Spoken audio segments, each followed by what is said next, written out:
మంత్రి కొండా సురేఖపై కేటీఆర్ వేసిన పరువు నష్టం దావా కేసులో నాంపల్లి కోర్టు ఈరోజు కీలక ఆదేశాలు జారీ చేసింది. ప్రాథమిక సాక్ష్యాలను పరిశీలించిన నాంపల్లి కోర్టు ఈ నెల 21 లోపు కొండా సురేఖపై క్రిమినల్ కేసు నమోదు చేయాలని నోటీసులు జారీ చేసింది. గతంలో బీఆర్ఎస్ వర్కింగ్ ప్రెసిడెంట్ కేటీఆర్ని ఉద్దేశిస్తూ ఫోన్ ట్యాపింగ్ అంశంలో ఒక సినీ కుటుంబాన్ని ప్రస్తావిస్తూ కేటీఆర్పై ఆరోపణలు చేశారు మంత్రి కొండా సురేఖ. అయితే మంత్రి కొండా సురేఖ చేసిన ఆ ఆరోపణలు నిరాధారమైనవంటూ ఆమెపై ఆగ్రహం వ్యక్తం చేశారు కేటీఆర్.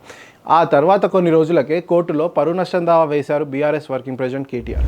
ఈ దావాపై పలుమార్లు విచారించిన నాంపల్లి క్రిమినల్ కోర్టు ఈ రోజు తీర్పు వెలువరిస్తూ వెంటనే మంత్రి కొండా సురేఖపై క్రిమినల్ కేసు దాఖలు చేయాలని ఆదేశించింది. ఈ నెల 21 లోపు కేసు నమోదు చేసి ఆ విషయం గురించి కొండా సురేఖకు నోటీసులు ఇవ్వాలని స్పష్టం చేసింది. గత ఏడాది అక్టోబర్లో తెలంగాణ మంత్రి కొండా సురేఖ చేసిన సంచలన వ్యాఖ్యలు రాష్ట్రంలో రాజకీయ దుమారాన్ని లేపిన విషయం తెలిసిందే. ఒక ప్రభుత్వ కార్యక్రమంలో మాట్లాడుతూ మంత్రి సురేఖ సమంత నాగచైతన్య విడాకులకు కారణం కేటీఆర్ఏ అంటూ ఆరోపణలు చేశారు. పేర్లు చెప్పలేదు కదా, ఈ రోజు నేను చెప్తా ఉన్నా కదా, నాగ చైతన్య సమంత విడిపోవడానికి కారణం కేటీఆర్ఏ. ఈరోజు చాలా మంది హీరోయిన్లు తొందరగా పెళ్లిళ్ళు చేసుకొని సినిమా ఫీల్డ్ నుంచి తప్పుకోవడానికి కారణం కూడా కేటీఆర్ఏ.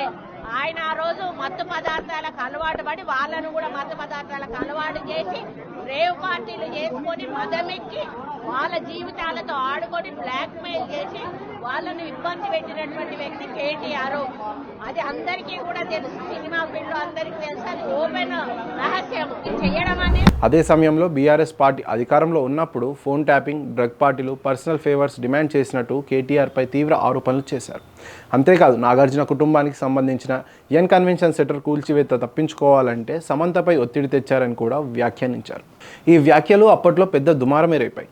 ఈ ఆరోపణలపై కేటీఆర్ కూడా చేసిన వ్యాఖ్యలు వెనక్కి తీసుకోవాలంటూ లీగల్ నోటీస్ ఇచ్చారు. ఈ విషయంపై హీరో నాగార్జున స్పందిస్తూ ఇవి పూర్తిగా అబద్ధాలు, విడాకులు వారి వ్యక్తిగత నిర్ణయం, దీన్ని రాజకీయ ప్రయోజనాల కోసం వాడటం సిగ్గుచేటు అని తెలిపారు.